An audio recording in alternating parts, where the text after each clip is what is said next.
pickup truck that we were keeping an eye on, it just sort of in the middle of traffic, and then it took a while to realize that they were actually going against the flow of traffic before then the suspects that they're trying to jump out of the vehicles and get into something else, because that was a repeated attempt. It wasn't just a one-off. No. Until eventually then they managed to jump into this big rig. But you notice how in that footage from earlier, it's just kind of going at any direction they really can, and the danger was so heightened. Dave, because we so often in these pursuits, as we talk about it, this is a moment that I was directly referring to, that white sedan. You see it reversing and desperately. Can't really do that easily with a gigantic truck there. The frantic moment. No, you got to make wide turns. You know, that thing's not going to stop. It's going to just slow down even with the brakes. It looks like they actually turned on their emergency flashers on the truck. So something else that they throw in there. So it's you know, the one good thing is when they did stop that small white vehicle, that there wasn't any banging on the window or anything like that. They kind of just backed off of it right away. So even though the desperation is obviously there, they got to get away. They're doing everything they can.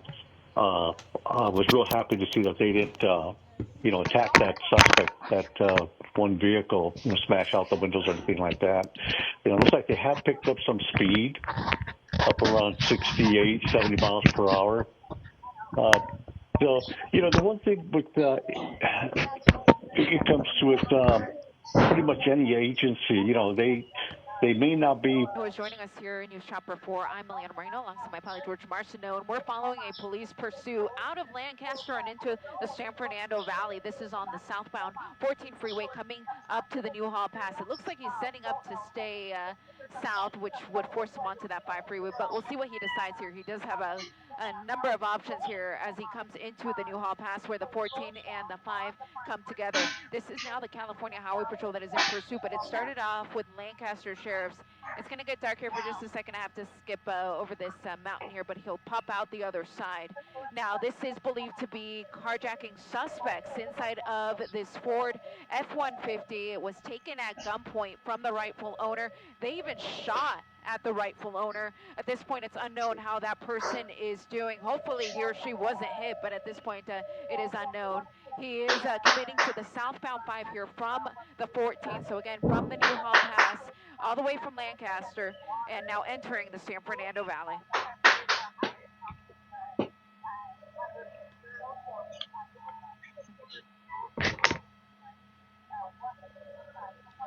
So the car itself, again, described as a Ford F-150, taken at gunpoint. And apparently they used that gun against shots fired, they just said. Wow. The officers are saying that the suspects opened fire on them. I have not heard if anyone was hit. Wow, that was really scary. The sound of the officer's voice saying that he had just been fired upon was really scary to hear. Again, hopefully no one was hit or any other civilians here on the southbound 5 freeway. I'm waiting to hear more. But again, they're saying that the people in this vehicle opened fire on the officers that are chasing them. So this really just got really dangerous. Southbound here on the 5 freeway, just south of the Newhall Pass.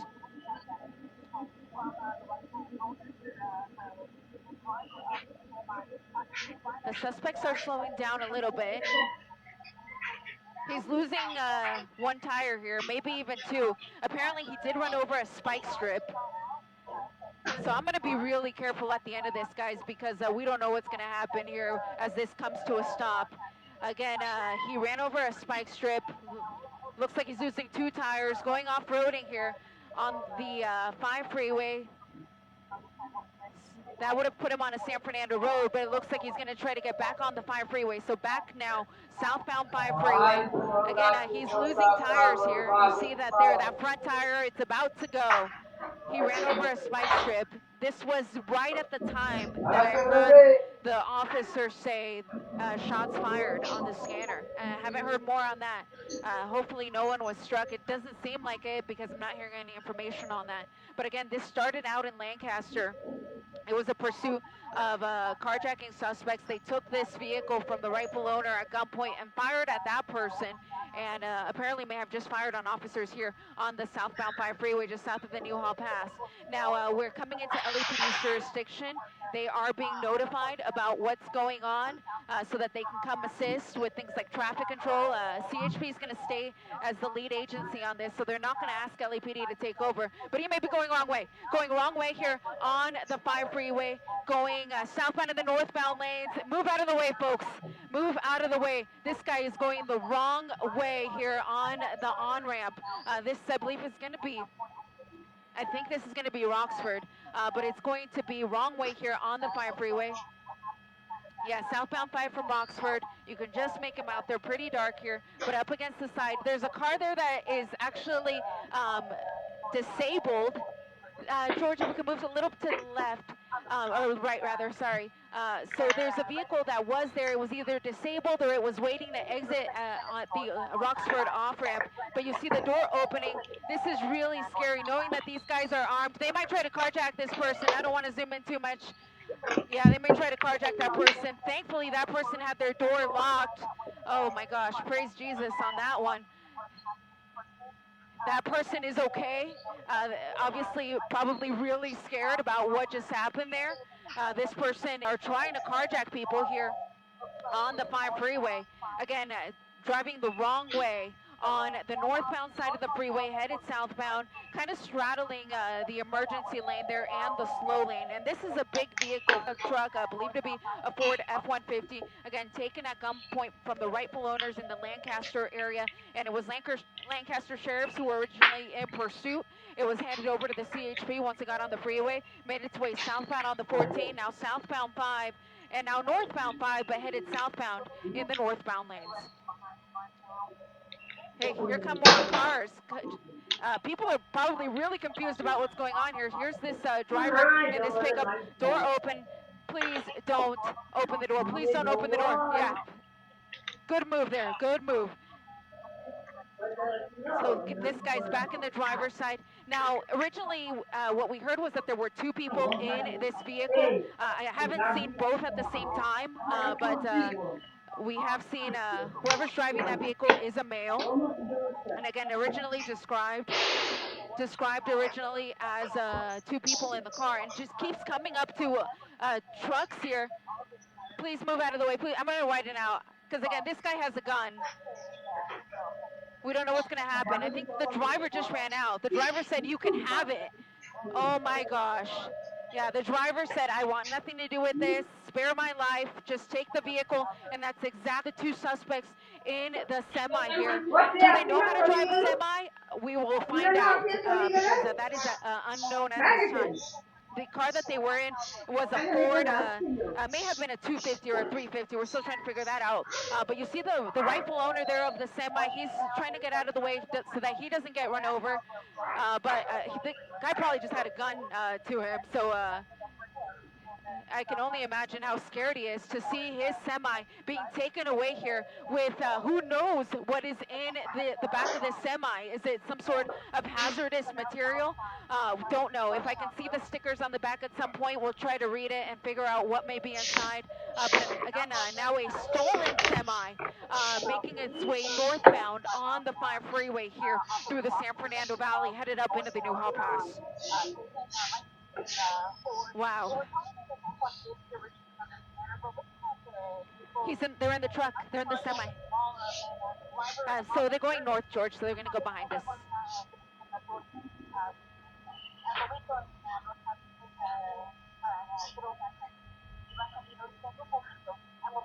Yeah, I'm trying to... yeah, exactly. I want to see if I can see the stickers here on the back to figure out what may be in the back of this.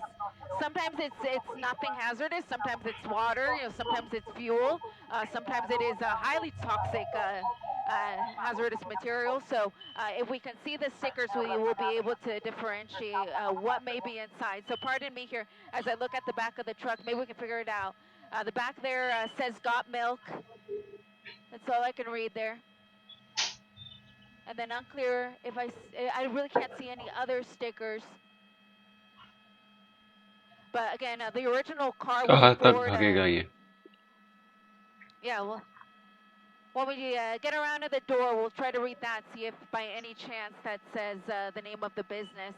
Sometimes it just says the DOT number, but maybe we can pull a phone number or something off the side. Wow, really scary moments here, folks, all unfolding live.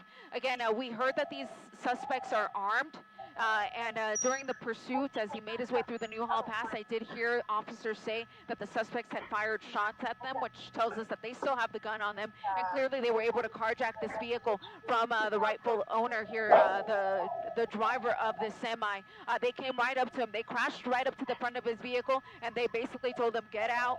We don't know if they brandished the weapon or not, but the driver complied. He got out, said, here, take the car, police and that's helicopter के exactly पीछे what भागते happened. रे So बाप second vehicle that police is ने गाड़ी कोई carjacked here during the course of this pursuit.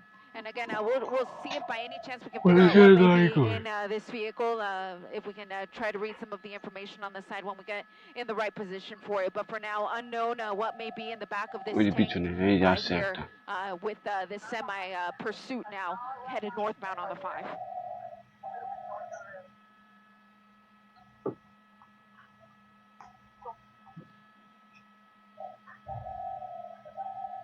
So going on the 14, George.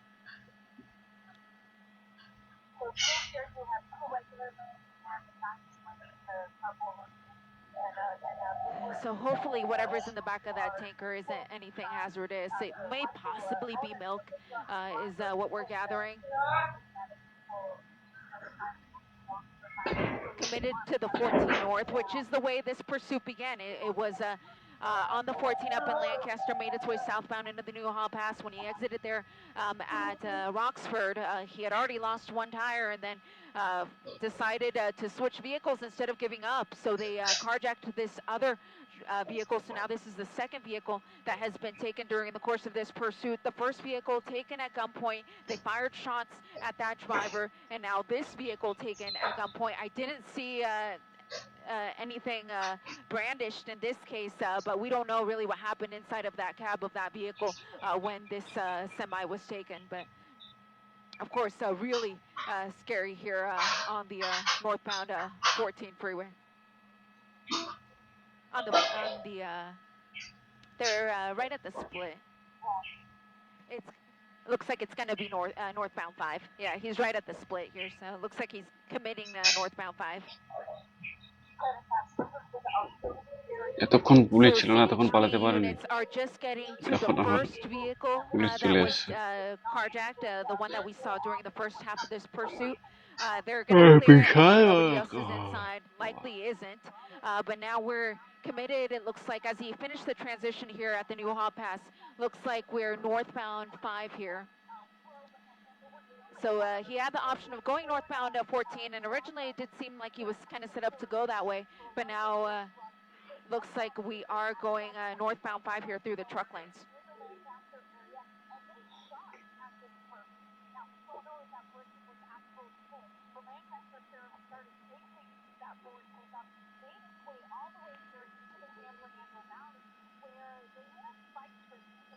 So there's no units directly behind him right now. If there were CHP units behind him, you got to think about the fact that they're exiting Calgrove.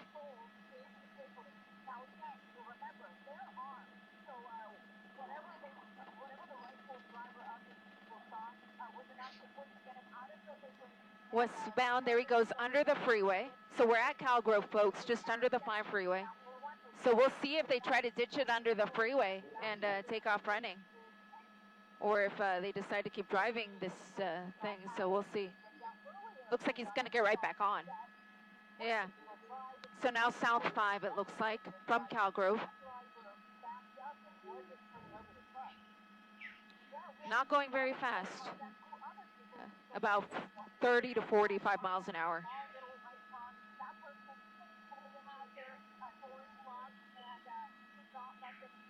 So once again, if you're just joining us, this is a vehicle that was taken from the... Okay, perfect, thank you. And now, real quickly, I'm just the NBC4 News at 11 o'clock. Once again, this pursuit continues to make its way here southbound on the 5 freeway into the New Hall Pass. Buenas noches desde el helicóptero. Yo soy Eliana Moreno reportando sobre una persecución policíaca que se encuentra ahora en la autopista 5 en dirección sur, acercándonos a donde se juntan las autopistas 5 y 14 aquí en el área de New Hall. Estamos a punto de entrar al Valle de San Fernando y ese es un vehículo robado, un camión que fue robado en el área de la autopista 5 y la calle Roxford, pero no fue el primer vehículo robado durante esta persecución, porque esta persecución inicialmente empezó en la ciudad de Lancaster, donde los dos sospechosos armados se robaron una camioneta, una Ford 150 o 250 y le dispararon al dueño de esa camioneta. Al momento se desconoce. Physically in pursuit of it, they have the air unit overhead, so they know they're being watched. That's one thing. Yeah. But as far as putting a black and white behind it with the lights and siren, you know, maybe they feel that this is going to be better to try to de-escalate the situation. And but they can always, you know, if the suspect activities are elevated or their dangerous driving continues, and at that point, in the public's best interest, you know, they would be they would re-engage in the pursuit. Okay, and we For now, go ahead. Yeah, we just got word that this is a milking truck, and as we're watching it, as it's following now into the Granada Hills area, so covering some ground here. And just to reiterate, because you made such a good point there, when you talked about the moments that they tried to get into those cars and immediately backed off, either, you know, out of wanting to just get to the next car, but they didn't openly attack. It didn't appear, you know, at least in that moment, that they were trying to use any kind of a weapon. That does not mean that they don't have. Commander decided, okay, let's go ahead, and like I mentioned before, it got to the point where, okay, now we're really worried about the safety of the public.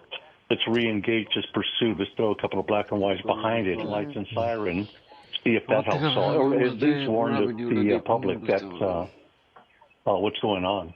I'd have to imagine, yes, that would probably be more so for the public, especially given this late at night, and when you're on the highway, you don't know really what's going on until you see especially if it's behind you. Right, you know, exactly. not, but if you see the police thinking. lights and you see cruiser lights, you're probably going to pay attention. So at the minimum, it seems like some welcome news given how far into this pursuit we currently are right and now. Gio, did we start? I mean, when we picked up the pursuit, were we in Sylmar? Was that where the area? It was generally in the Sylmar area, so that goes back to Dave's point about trying to sort of circle back to where we initially sort of started. We really haven't traveled all that much far, at least in this general area of the valley, based on what we've seen so far. Came back where, you know, at least to the general area.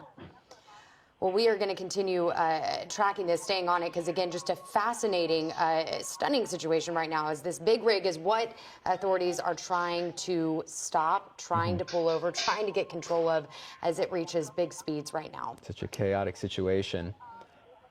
And, of course, we want to welcome in our Channel 2 viewers right now with this breaking news. SkyCal over a very dangerous pursuit. The suspect attempted to carjack a car before then eventually stealing a big rig, specifically a milking truck that they are currently driving right now. We have Dave Avila on the phone as well, joining us for this conversation and this pursuit. As Hunter just mentioned, they're in the Sylmar area now. It looks like Mission Hills, but this has been a continuous for about the last 10 minutes or so. Much longer than you would expect a pursuit of this nature to, you know, have gone on for. And now we're getting that earlier video that we were talking about. I can't think of one that's been like this. I mean, we've had bobtail trucks, you know, the box trucks we've been in pursuit of that lost a tire. They even used a spike strip on it, and it worked. But trying to set this up here, I'm not sure if they would actually be able to if that would work on this truck because of the tires. I know that there's, you know, we all know how big the tires are and how thick. I don't know if a spike strip would actually work on this thing. But it's just the actions of the suspect. It's just so unusual. I mean, we're just not used to seeing this. So, but like I said, now we got CHP has re-engaged the pursuit. So I think that's a good thing. So, yeah, there's no intention of letting this suspect go. You know, I mean, they're going to stay on him. And of course, we know right there, the closest we've seen them probably since this pursuit started, because we've really watched them kind of take a hands-off approach, really relying on the chopper to follow this as it moves through the freeway. But we are now getting into Sun Valley, so still moving on, reaching speeds well more than you would expect. And worth pointing out, and that's a good point that you mentioned there, Hunter, where you see the cruisers directly, but not directly behind, but at least within the view of the camera. That was something that wasn't necessarily happening earlier, as it looks like authorities were taking a more hands-off approach, in the sense of just sort of taking a step back and seeing what was going on. Now, you know, we see a touch more aggressive here, even if it is just to alert other individuals who are on the highway as to what's going on, because now this is going on for a prolonged amount of time, coming up on at least half an hour since we first broke in to show you this pursuit. And you see the number of cruisers behind. So they are, of course, taking this seriously. They have been taking this seriously throughout the evening. This has been an incredibly chaotic situation, and really in the sense of the geography here of what we've been keeping an eye on. All them try to initially get into a smaller car. So at first I'm thinking like, well, maybe this was their plan all along, to steal, you know, a huge big rig, but it did not appear that was the case. I mean, here in the video we're showing you from earlier, you see that white smaller car starting to back up, but they did eventually try to get into that car. So surely this milking big rig is not their first choice. But what is happening now as those CHP are following this? I mean, are they trying to communicate with that suspect? Is that even possible as they're driving down the freeway in that big of a truck? It just didn't seem like there was any sense of cohesion, for lack of a better word, or some grand plan. It just like this was the closest thing to them, and they said, sure, why not jump into this big rig? And now they're caught in this situation where obviously it adds an extra level of danger, because as Hunter mentioned a few minutes ago, the Sheriff's Department confirmed that shots were fired earlier in this pursuit. So they're essentially down a path that is, there's no turning back on this. So they're going to be caught at some point or another. It's just a matter of when, not if, right? Yeah, exactly. I mean, here we are. We're southbound to 170. I mean, we passed Burbank Boulevard. Wow. We're heading for downtown Los Angeles. That's going to be very interesting, because there'll be a little bit more traffic. It is late in the Sunday evening, but you talk about a high risk stop. It doesn't get any more risk than this here. I mean, this is something that's going on, and I'm sure they're talking to the units up ahead, so they may be helping, trying to clear the traffic, maybe keeping cars from coming onto the freeway. And if you notice, I mean, on a normal pursuit, you know, you have the primary unit, black and white, initiating black and white. You have a backup, and then you have a supervisor, maybe one more. But because of the circumstances with this one being shots fired, armed suspects, there's no question about that now. You're going to have multi black and whites behind this thing. And one thing I always mention is that every agency would prefer to have their own officers involved in the post-incident when the vehicle comes to a stop, which eventually it is going to happen. This way you're all playing off the same rule book. But believe me, if you need the backup, you don't really care what color the uniform is or shape of the badge. You want some law enforcement officers there. So, I mean, that's why I think we have a line of black and whites behind it. Yeah. Dave, I'm curious, can you give perspective to viewers, you know, and to Gio and I as we sit here and we watch this? I mean, have you ever seen something like this unfold in a chase in Los Angeles? Just in the last few minutes now, the 101 South, if you stick on this route, you're going to end up in downtown LA. And of course, on the way there, as we just passed Studio City, if you're in the Hollywood Hills, Universal City area, I mean, there it is. You see Universal right to your left there. If you continue to go south and toward downtown LA, obviously you pass the Hollywood Bowl, you're passing a lot of downtown traffic and people walking about, and something that large, obviously in a way it makes it easier because it's a bit more congested, making it harder to move around. But then, of course, the danger that we've been highlighting for so long now is that because it's a big rig, then you have to worry about so much more than you would in just a typical pursuit scenario. Yeah, absolutely. And like you had mentioned, you're referring to, Gio, is that you get to the 4 level, you get to the split for the I-5 and the 10. I mean, those aren't real wide turns, but so they're going to have to slow down. Let's see, they're doing around 60 miles per hour now. there's some of those turns where even that would be a little bit too fast for this rig here. So we'll see how he maneuvers around. And I mean, as far as getting off the freeway, I mean, I just can't see that. I mean, unless these guys are just totally unaware of what downtown looks like, you're not going to pull off the freeway and start going up and down side streets and, that type of maneuvering. And I think with any chase, obviously, the unpredictability of what is going on in the minds of the people behind the wheel, that's always something that I'm sure law enforcement's trying to predict and get ahead of. But when we think of something like this, we just heard that the official name for this big rig that's driving down is a milk hauler. I mean, this is a very heavy piece of machinery that can carry up to 90,000 pounds of milk. That's just doing, some quick research online here. I mean, there's no telling if this is full, if it's not full, but we're talking about trying to stop on a dime if they don't know where the traffic is or where the backups are as you get into those more populated areas. I mean, if you've got people that are driving or living in the areas, this might be a good time to maybe, call them and tell them to get off the freeway just to be safe, because there are just so many possibilities here of this being able to go very horribly wrong very quickly. Yeah, absolutely.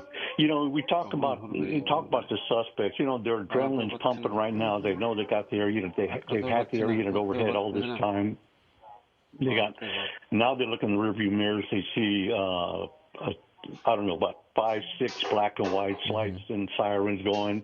Their adrenaline's pumping. I mean, they are trying to get away. They are so desperate. You could see this. The law enforcement, on the other hand, your adrenaline's pumping because you got a bad guy that you're going after. But we train so much that law enforcement, they know how to control that adrenaline. They got a plan. They're talking right now about what will happen at the end of this thing, how to deploy. So it's going to be pretty interesting to see when this thing finally ends.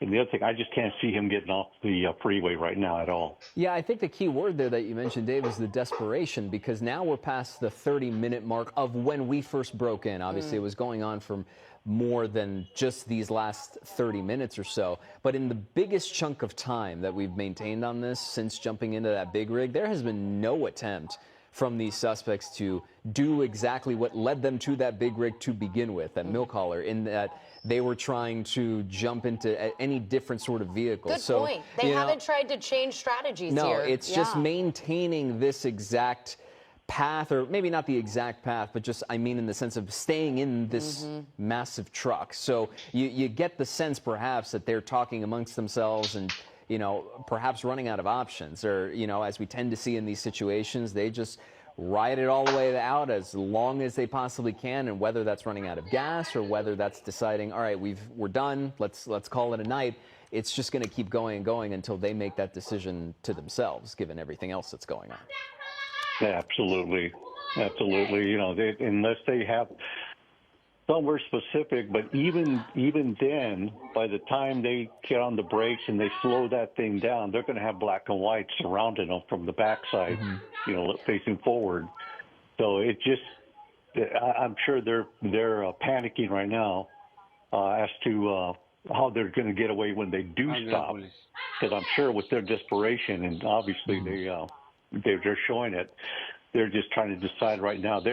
I mean, that's just me thinking out loud, that they're just trying to think of where they're going to go and how they're going to get away from the truck when this finally ends. Well, and if you'll allow me to also think out loud with you in this particular scenario, is that in a weird way, it almost helps law enforcement in this particular case, in the sense of, okay, they're in this big rig at this point, given the established precedent of the last 25 to 30 minutes, and no attempt to get off of an exit or try to maneuver this thing on side streets, on regular roads. Now you've removed a couple of extra variables in this pursuit. So you've narrowed the focus to, okay, it seems like they're just going to stick it here, and they're running out of options. So it gives the upper hand, at least in some sense, to law enforcement right now. Yeah, we're coming up on the split here. I mean, we're coming up on the 4 level. We're going to pass that up, and then they're going to choose. You're going to go left, and you're going to take the 10. You're going to come out eastbound, or you're going to take the. You're going to make a. You're going to veer to the right. You're going to grab the the 5 or the 6C. Yeah. Right now they're kind of hanging to the left, which tells me that they may end up staying on the 10. They're going to get on the 10 freeway, stay on the 10. And if we want to, just kind of reiterate to those who maybe are just now watching us, this all started, the sheriff's office says, with a shots fired during a carjacking. So again, elevating the situation, the seriousness, the severity. But this has been going on for quite some time. We're watching again as it enters the Westlake area, getting into those more populated regions. But it does appear, CHP, whatever those agencies are that are following, they are staying, pretty close to this big rig, to this milk hauler, wondering when these guys are just going to give it up. Wondering when these guys are just going to give it up. It's a very. I'm sitting here looking at this. I'm thinking, I just don't get it. They're in this big rig. They got into the worst type of vehicle to get in a pursuit. You're not going to lose it. It can, like I said earlier, it's not going to get off the freeway, make a right, left, right, and then they take off on foot. Right. That just ain't going to happen. So here we are, right downtown. And of course, it's worth repeating, obviously, because you're in such a the danger can't be understated, because even if you were just to remove the milk hauler, the big rig from this equation, if this was a standard pursuit, you have carjacking suspects where shots have been fired. So automatically you're heightened, because that brings in so many different variables in terms of communication with law enforcement to the suspects, to how they would maneuver a pit maneuver, if they would even attempt that, because of these suspects being armed at one point. And now it looks like we see a cruiser just passing over to the left side, and the big rig is slowing down here. We're in the Westlake area. It looks like it's almost veering over to the 10, though hard to tell there, Dave. But you're in this situation where there's nothing you can do. Well, what is the end game here? You've got to be wondering where they think this is going to go and how they think this is going to end, well for them. Who knows? Let's see. They're going to be just like they're taking the exit to the right through the 110 freeway. So, so now they're going to be heading down to San Pedro. I thought they would pass that up, but they were in the number 1 lane on the inside, and they veered way off to the right side where that black and white was actually there. I don't even think they knew that what was going on. But now we're southbound to 110. We're heading for San Pedro. The scope of this, too, as we're zooming out a bit, you could see just how many law enforcement officers are staying at least within the area, within the range, getting ready for anything. Talk about, again, the expertise that I would assume somebody would have to be able to know how to drive this big rig, to know how to maneuver whether or not they've gotten off the freeway. We only saw that one turnaround very early on in the chase. But Dave, this is somebody that obviously knows how to drive a high capacity vehicle here. Yes. Yeah. Right from the get-go, and it was from a standstill. They jumped in that thing and got it going. And there was no hesitation, and they just got the speed going, and they kept it up all the way. Yeah, and in terms of scope, it's also worth mentioning that when we first broke in with this, we were up in the Sylmar area, and now we've gone all the way to the 110 South, and we're in Pico Union at this point. It's been wide-ranging. It's been equal parts, slow at certain points because of just the sheer size of the vehicle, and then upwards to 70, 80 miles an hour with the 2 suspects that just jumped in with no hesitation into a gigantic truck and are now maneuvering it through the freeways. And at least the fortunate part is that you don't see a lot of cars, and that goes back to your earlier point, Dave, about how you see law enforcement jumping behind and at least being an alert system for any other sort of driver on the road to say, hey, keep an eye out for this, because we're in the middle of this. Well, I guess we're not going to go to San Pedro. It looks like we're going to either go Venice or we're going to head east. Let's see what he does here. I think he's veering more to the left, so I think he is going to head eastbound on the 10. Oh, you have to. Taking an exit here. taking the exits, but also now involving more unaware. Those officers maybe trying to get ahead of this. They can't predict where these guys are going. And so that just adds yet another element of unpredictability. Especially because now, you know, when we brought up earlier when the truck started turning around and going back sort of where we started this whole situation, we assumed that perhaps they were going just to an area because we've seen pursuits, Dave, where you know, these vehicles, these suspects get in the vehicles, drive back to an area, and in some cases even jump out and get into a different vehicle that a friend or somebody else was waiting for them, and it just continues, or they're going 30 miles an hour to 40 miles an hour on these surface streets that they know very well, burning through red lights, except now in this case, it's expanded to such a degree that I don't think we've really seen before, especially not with the context of this milk hauler. And now it's been so wide and so vast that it's now turning into sort of a war of attrition, is that who is going to give up first. And really, the who, we know who, it's just a matter of when. Yeah, exactly. Exactly. Yes, they're sticking to the big streets. I'm not sure what he's going to do here. I'm not. Oh boy. Remember, I'm about 12 seconds, 13 seconds behind you folks. Wow. So I'm kind of late on my calls. But, it appears he's going through, I mean, this looks like surface streets. Obviously can't tell if there's any red lights or green lights or what, you know, the perspective is, but certainly going through intersections right now. Yeah, on Hill Street and 18th Street, and we're just sort of keeping an eye on it, where the good news is the speeds have slowed down to under 30 miles an hour, but this is what we've been talking about of the concern, where these things make wide turns. You can't just, it's going in a straight line right now, and I have to imagine it's because they're worried about making a sharp left or a sharp right. I mean, it is slowing down here in Central City to the points where, you know, it's okay, now we got to make this turn at 10 miles an hour because you don't really have any other option. And I'm wondering if maybe they're trying to find a way back on the highway. I don't know if this was a mistake or not, but this is the situation we're in right now, and you see cruisers on the other end. I was about to say, this is kind of tying together, Dave, as you catch up to kind of where we are right now. I mean, watching them kind of weave through these streets, they're now adding in pedestrians that could potentially be in harm's way as we kind of watch them make their next move, so to speak. But this also kind of seems like the perfect opportunity for law enforcement to really get a feel and a sense for just how, you know, desperate they are, if they are looking for another car to carjack and take this in a smaller size vehicle as they, you know, progress. But I mean, they're staying here going now 50 miles an hour through another intersection, looking like they're heading through downtown. At the least, just based on what we're seeing right now, these other cars that are on the street are at least noticing what's going on. Watching this unfold. Well, it just not much has changed. It's kind of like you just keep the thing lit up. You keep the black and whites behind it. There's communications going with all the agencies with LAPD and just saying, hey, listen, where it's at. They know where it's at, so they're going to be on the peripheral of it in case it turns into a foot pursuit.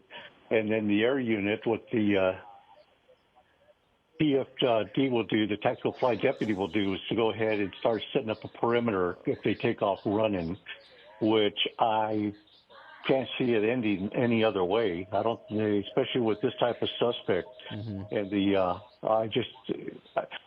really believe these guys are just lost. I don't think they know where they're going. But look at the way that he maneuvers that big rig. I mean, that's he's done this before. Yes, there you go. That was a good point. He's driving that like he's been doing it quite a while.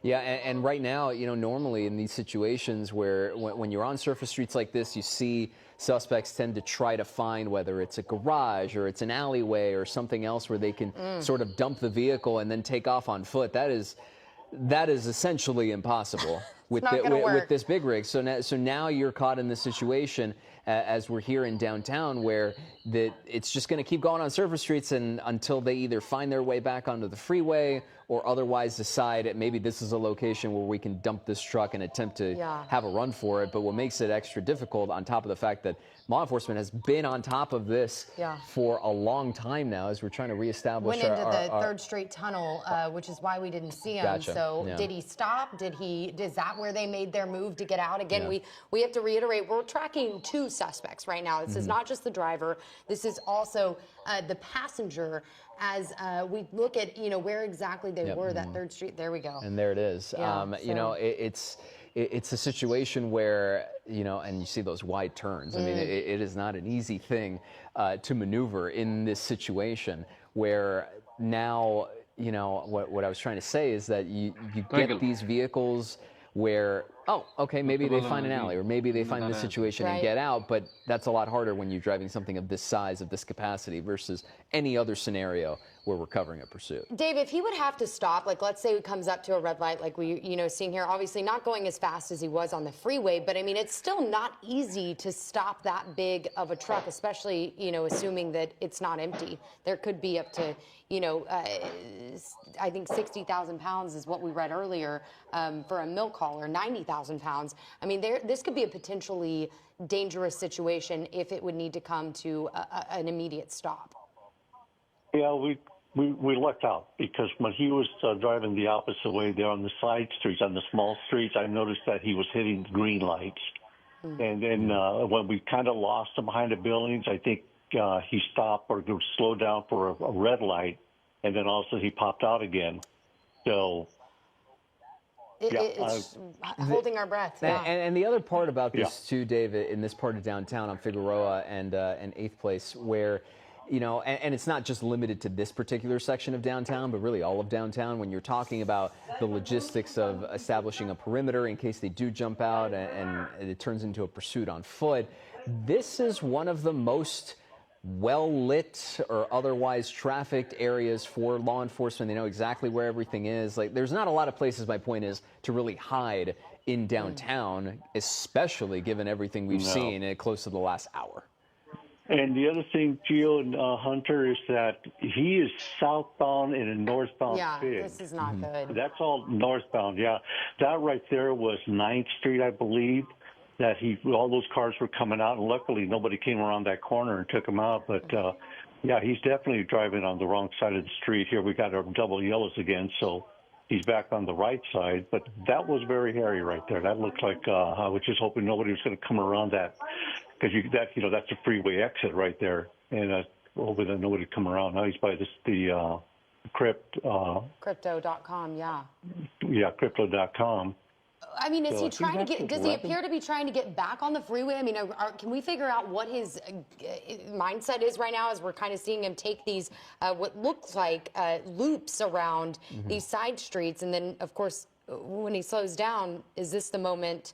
It's hard to tell. I know, or is there a red light? The building's in the way, or now adhering to traffic laws, or of the matter. But now, there we go, speeding up just past 10 miles an hour. But again, not going very fast right now. And a lot of this does have to do with there's a lot more congestion in this area, whether or not there's traffic, right? Because then it's the added element of having to drive a vehicle of this size and move it around these very tight areas and windows with law enforcement in pursuit, on top of every other car there, which is such a massive concern. You hold your breath every time it starts getting close to another vehicle. It's lucky, in a way, that it's happening at this hour of the night where not as many people would be out and about late Sunday at 11:30, in downtown, Dave.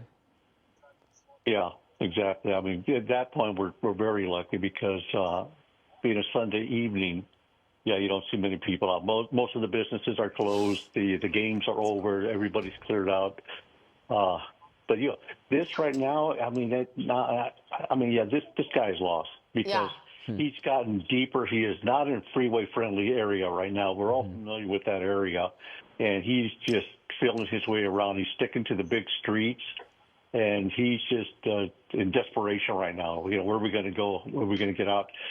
And it's kind of tough for the air unit to kind of like stay on top of that, because I just worry about maybe the passenger taking, making a right turn, and then he bails out and he takes off running, and we end up losing him. But, good point. If they're strategizing right now. I mean, and obviously this driver has no concern for what side of the street they're driving on. I mean, we've watched them as they've kind of weaved through traffic, obviously, through those intersections, but also they've not stayed, on the side of the road that they should be. That desperation word is really what kind of keeps coming back up in a situation like this, but just a wild seeing that this has stayed in the downtown area as long as it has, you have to think that these people are lost and they don't know how to find their way back to the freeway, or they would have already. I mean, I just cannot imagine this being an advantageous decision for them. Especially considering that it's been, you sort of lose track of time a little bit with the sort of monotony, for lack of a better word, of the repeated left turns, right turns, stopping and going. Here's another wide turn, and really no sense of consistency from the drivers, from the suspects of this carjacking and this big rig and where they are right now. We obviously do see law enforcement still trailing behind as we try to keep an eye on where the big rig is, and there it is right there, still in downtown on Olympic and Figueroa. But just moving along, I mean, it seems like in every sort of situation you're in this moment where one variable is still incredibly dangerous. The other, there's still some positivity in the sense of, okay, there's not a lot of people on the road. They're at least slower because they have to be on these surface streets versus if this was still going on the highway. But, Dave, I think, and please tell me if I'm wrong, that it just keeps going back to now as we approach close to an hour since we broke in with this pursuit, that you're just playing the wait and see game if you're law enforcement, just whether or not they decide to jump out, or, if and when that big rig runs out of gas, then they'll be right there for it. Yeah, exactly. I mean, he may be heading for the freeway now. He may see it out in front of him. But, yeah, exactly. And as far as the departments go, it's kind of hard to try to set something up because he's making those turns. We think he's going to continue north. No, he turns west. We think he's going to continue west. No, he turns south. So it's just kind of like just to follow and see and just hope that he has sense enough to slow down, which we've seen where it was a red light and he actually slowed down for it because he knows that if he hits anybody with that thing, and as you mentioned, Hunter, you're talking 60,000. Who knows if that tank's full, 90,000 pounds worth of metal coming. It's not going to stop. You'll be lucky if it slows down. I mean, and every time he takes one of those wide turns, I kind of hold my breath and wonder, okay, is this the moment that they take their chance to just run? But it does appear they're committed to at least wearing down law enforcement as long as they can with this just repeated, slow movement, slow turns. Dave, talk to us right now about what the strategy is as we see law enforcement still following behind. I mean, they haven't seemed to approach any kind of like pit maneuver or normal typical tactics that we would see at this point, maybe in a pursuit of a normal car and not a big rig. Can you kind of step people through what hard decisions and why they're trying to play it safe with this kind of a vehicle that we're talking about? It's still the CHP, and we've seen them do some maneuvers that LAPD wouldn't do. Just the other day, we seen them pull right beside the suspect. I forgot how fast or slow they were going. But they won't do that here because of the size of the vehicle. It kind of limits all the things that you've been taught to do. But the best that they could do right now is what they're doing. I mean, as long as you got that air unit overhead, you got the vehicle, black and whites behind them. I think that's about all we could do right now. I think this guy's just going to go until he finds a dead end somewhere and he's got nowhere else to go. And then the uniforms will they'll deploy and hopefully take them down then. Yeah, we thought for a moment there they were finally jumping back on the freeway, but instead we're just still sitting now here on Venice Boulevard and Main Street, looks like, as well as 16th Street. But there's another car there that just narrowly sort of avoids it because, and imagine you're just looking in your rear view or your mirrors and all of a sudden a milk hauler is coming up behind you at 11:36 at night on a Sunday. It can't be the best sort of surprise. Not adhering to traffic in any scenario, protocol. right? Yeah. So right now you can, you keep an eye on it. And Dave, I do want to ask you, I know you mentioned this a little bit earlier, but just in case, now that we're past the half-hour mark, maybe folks are tuning in on the tail end of this pursuit. When it comes to a spike strip for a vehicle of this size, normally we would see 1, 2, maybe repeated attempts at a regular size vehicle, a sedan or maybe even a pickup truck. But the reason why authorities wouldn't use it in this case, is it because of the wheels? Is it because of the size of the truck? Is it the potential danger that comes with disabling it? Or is it all the above? Walk us through why they would or wouldn't use spike strips for a vehicle of this size. Well, first of all, the spike strips themselves, they don't punch holes in them. What they do is when they run over those spikes, there are tubes inside. And then the tubes will stay in, they'll go over and they'll stay inside the tires. And what this is designed to do is to slowly let the air out. But these are huge tires. Now, I've seen them use them on other big trucks, not a diesel, not a big rig like this.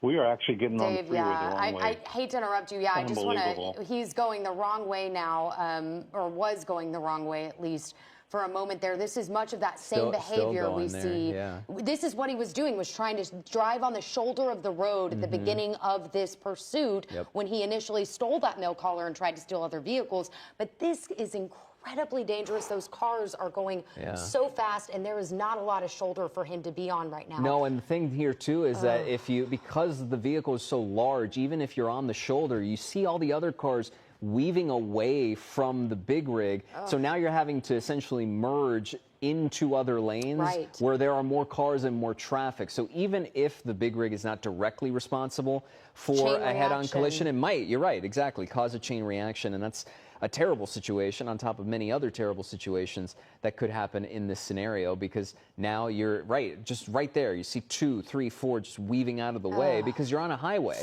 And right there, you hold your breath and you're worried about what could happen at any moment, especially now when you're going on the right side of the road, and there you go. Now you lose a shoulder, then what happens? Dave, what's happening right now? Are they trying to get, the freeway? Are they doing any kind of a traffic break to try to maybe shut this down? I know this is obviously just happening, but I can imagine they're going to want to try to stop that traffic if they can to prevent, a crash like this. Is that a possibility right now? Well, they'll broadcast up ahead. They'll try to have units get up ahead, but this is such an abrupt move that it just happened. Okay, now they're going to exit the freeway, which is good. They do this on purpose because they think, okay, well, the police aren't going to follow us. We're going to get away. It's just not going to happen. They got the air unit overhead.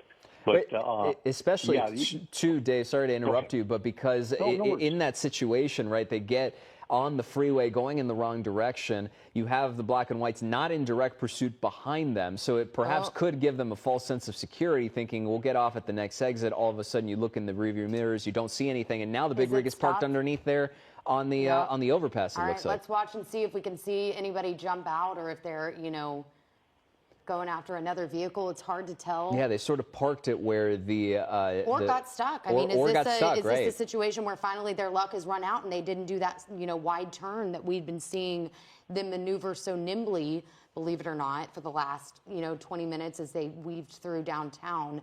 Hard to tell here. Dave, are you, caught up to this point? Do you think that this is a situation now where they've tried to make a run for it? Yeah, I believe they try to. And what the air unit's doing right now is that they're keeping an eye on both sides of it. There's a black and white to the left of the vehicle behind the cab. So they're watching where if the driver came out and ran.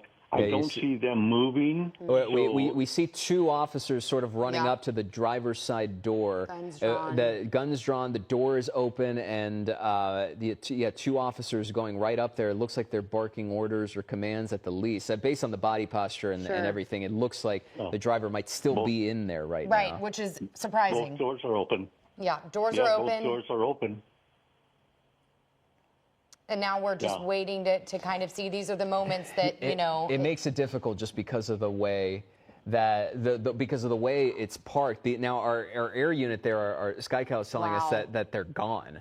And they jumped out. And now all of a sudden you see officers trying to get in there. Obviously, worth reiterating, the vantage point is really hard for us to check there. And I don't know if they did that intentionally or they just figured, hey, let's just do it right here, right now. There has been no consistency as to whether there was a plan. And we're hearing now from our producers that possibly got into a white pickup truck. So again, I mean, they had some time here to plan, to make some phone calls, to get some backup. And it appears now we're trying to see if we can maybe catch up to that white pickup. If that is in fact exact, where they believe these suspects were able to get. But we were talking about it earlier downtown when they went under the bridge. They wait for those overpasses. They wait for those parking garages for a moment to jump out and try to run. So we're talking about people who are potentially armed here. This is a situation that, just keeps getting crazier as we try to figure out if they did, in fact, get into that white pickup truck as we're hearing. And there's been consistency in knowing what the pattern has been so far, which is these are carjacking suspects. They tried to do it before. They did it with a big rig, so there's no surprise if they manage to do this again. Because especially considering how long this pursuit has been going with that milk hauler, they were writing it out as much as possible, trying to zoom in and see maybe that's the one. And look, we're getting told that that is the white pickup truck that they now jumped into. So here we go. You hit the reset button, you take a deep breath, and you're now back into a typical pursuit scenario. We're in Boyle Heights right now on East 4th Street and South Chicago Street. But Dave, all of a sudden now going back to that those variables, that playbook we were talking about earlier, have to imagine that it's now opened back up to its sort of normal sense here. Yeah, absolutely. I'm just wondering if I can't see it being planned. At Hunter, it may have been. True. They're talking. They're talking to somebody, of course, but it just kind of like it was so out of the ordinary. The left, right, left turns. That I don't know how they could have planned to have somebody there. So true. Now I'm just hoping that there's not a victim inside that thing where it's now a kidnap suspect. They just added to the charges. Keep piling up. Good point. I didn't even think about that this is another what would this be, a third carjacking? If we started with shots fired, Somar, he tried to break into those. If there was the initial carjacking of the pickup, then the big rig, and this one, that would add up to 3. Obviously, this is a very fluid situation. Lots of details we are still working to gather for you. All preliminary. And obviously be able to craft this story for you, because in its craziness as it continues to unfold, there's no shortage of questions and of things that could still happen as this pickup is now stopping right now. Car doors are opening, and it looks like it's hard to tell if that driver got out and now just getting back in. And here we go. I mean, you almost wonder if they just did a switch of drivers, if maybe the person who was in the passenger seat, I mean, he got out of the back of the car, it appeared, and got into the front driver's side. Yes. I mean, this is bizarre. I mean, Dave, what are you thinking when you're watching this? I mean, what's going through law enforcement's head here? This seems to be very calculated individuals who seem to kind of have an idea of what they're doing, so to speak. Yes, it just didn't work for them, but I think that's what's the whole plan for them to get away like that, just to, hijack another car. I could be wrong. I mean, they may have planned to, somebody may have been helping them because it was an ideal location. They always do that. They go underneath an overpass, but this time it didn't work. And then you're right, the suspect who's driving that pickup truck now was in the left rear seat. So the driver must have scooted over to the front passenger side while that guy got into the driver's seat. And here we go. Now we're on the street. So a whole different dynamic. A whole different dynamic, but does it appear that law enforcement, once they do get their bearings and they can regroup, obviously we could start seeing some of those more traditional tactics of spike strips and other measures to try to get this car to stop. I can imagine that's what they're now game planning right now, Dave? Yeah, I think so. I mean, that's what they'll start doing. I think we're in Newton Division, so, they're being advised of the suspect's location, the broadcasting where it's at. If the sheriff air unit's overhead, then LAPD air unit will be above them, and they'll be relaying to the LA coppers about the pursuit. So, and they may have done a switch off, what we call a switch off, and that's where the sheriff's helicopter will pull off, and then the LAPD air unit that's up above, once he sees that sheriff unit is away, then they'll go ahead and descend to take it over. I'm assuming that's usually what happens, but the sheriffs may have just decided to stay with it. Yeah, and right now we're keeping an eye on him in these suspects in Lincoln Heights, Mission Road, and Richmond Street, now Lamar Street, but maintaining the surface street pursuit at the moment. This pickup truck has not decided to get on the freeway right now because it sort of blows up those questions that we were asking earlier about you know, going to a location that they're familiar with, because it's worth reminding people that this started up in the valley, in the Silmar area, and then made its way through downtown all the way, you know, from the 101, it was on the 5, and now we're down here, and, you know, switching multiple vehicles. I mean, it has been a war of attrition in many ways, as well as a war of patience on both sides, particularly law enforcement, because just when you think, as this car now is flipping around, just when you think you had them underneath the overpass in a big rig, in a gigantic vehicle that makes it hard to maneuver, now you're back in sort of a traditional pursuit setting where this pickup truck can go upwards of you know, 60, 70, 80 miles an hour if it wants to. And you don't really have a sense of a strong pattern necessarily from these drivers. The predictability is, in a sense, is gone. If we can, I mean, as we watch them obviously monitoring the current situation, let's play back again, or wait, let's see as he does another U-turn. Does it appear he's getting off on the side? Nope. Pick him back up. Okay, so look on the right hand. We're seeing that swap that was made, but it's still so dark to see. Yeah, but coming from the back he definitely to the front. got out of the back passenger seat and then switched to the front. So you have to wonder, the person who was initially driving had to have, just did a little as Dave pointed out. Dave, anything about this right now? This is, now I'm counting this the third or fourth time this pickup truck is now sort of U-turned in this immediate area. I hesitate to say that it's one of those where we tend to see people maneuvering in familiar areas and situations for them. It just seems sort of aimless at the moment.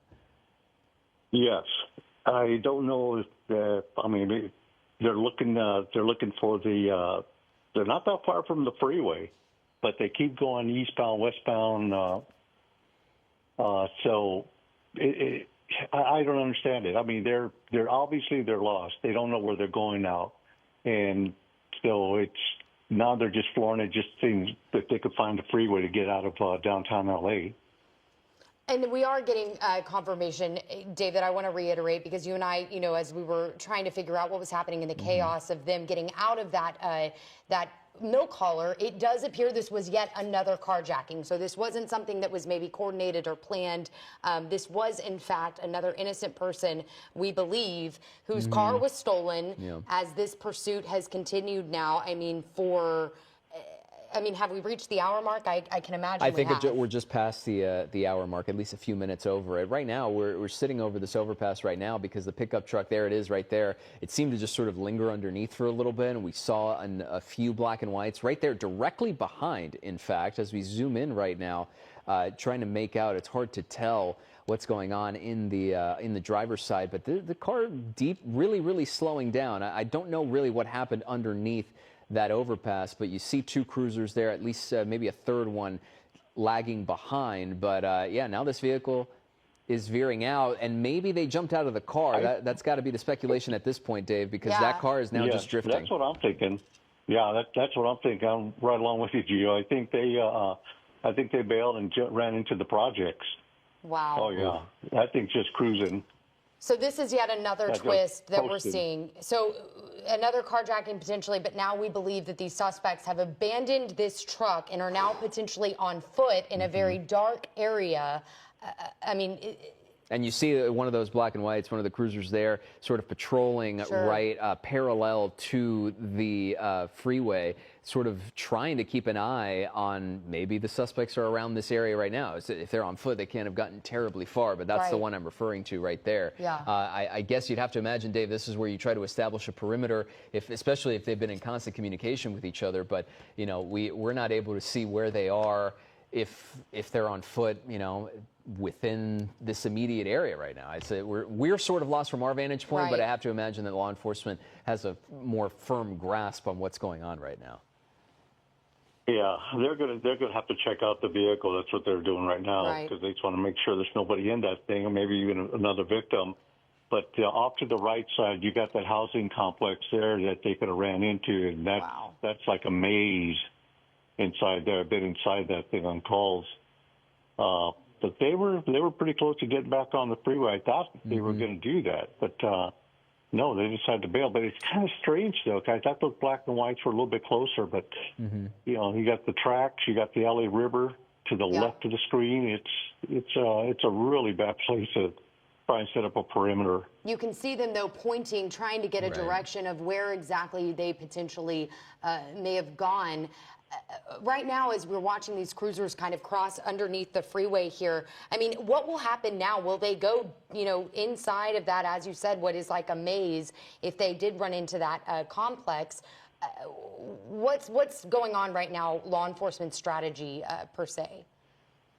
Well, they're working together. It's just like I guess that's Hollenbeck Division. So I think some of the Hollenbeck officers, if that's who they are, they're talking to the CHP and saying, okay, here's what we think they ran to, or and if they did, then they'll start setting up a perimeter, like the black and white that you had there on the side street. That's the side of the LA River, so he can cover all that area there. So they'll just try to deploy, but yeah, this is a really tough one to do. This would be a nightmare for the DFO to start setting up a perimeter, but it can be done. And, Dave, I have a question when it comes to the logistics of this situation, because in a way, as a viewer, perhaps you're thinking, oh, now it's easier because they're no longer in a vehicle. They're on foot. Okay, we can do a better job, or rather we have an easier job, so to say, in terms of catching them. But what are the difficulties here in this particular situation? Because now what's been going on for over an hour with so many crazy variables and so many dynamics, now you have two people that you got to keep an eye on, because there is a chance also as well, and perhaps more than likely, that they are no longer running side by side with each other, that they've decided to perhaps split off, and that might add an extra complication for law enforcement. Yeah, that's definitely happened, Gio. We've seen them split up, and then we've also seen them where they, run side by side, or it looks like they might have somebody. No, I take that back. But I noticed that the area was kind of like going along the freeway on their side, but he's bridged that. They broke off of that. Now they're just doing a wide orbit, just trying to keep what we would say is lock the suspect down. Because once you got the area overhead, they take off and you keep the area lit up. Usually what suspects will do, from my experience, is that they'll just dive underneath the car, hide underneath the carport, something like that, until the air unit leaves, and then they'll pop up and take off running. But usually when the air unit's doing that, big circles, orbiting, they'll do what we call just locking the suspect down. Dave, could you tell, you made a really good point earlier about a potential victim that could have been in the car that was, the truck that was carjacked. It appears they've kind of left that car to the side, that doesn't seem to be a focus. So does that maybe tell you that nobody else was inside? Obviously no victim that we're talking about here in this third potential carjacking situation? Yeah, I think so. Okay. I think they got him out of there and they just took the vehicle. The only reason I'm saying that is I think by now I would have gotten a word, or you would have gotten a word about being turned into an additional one on them is kidnapping, along with everything else that they've done. Yeah, it's worth reiterating what's gone on in this situation is that when we first broke in, we're monitoring a carjacking suspect pursued.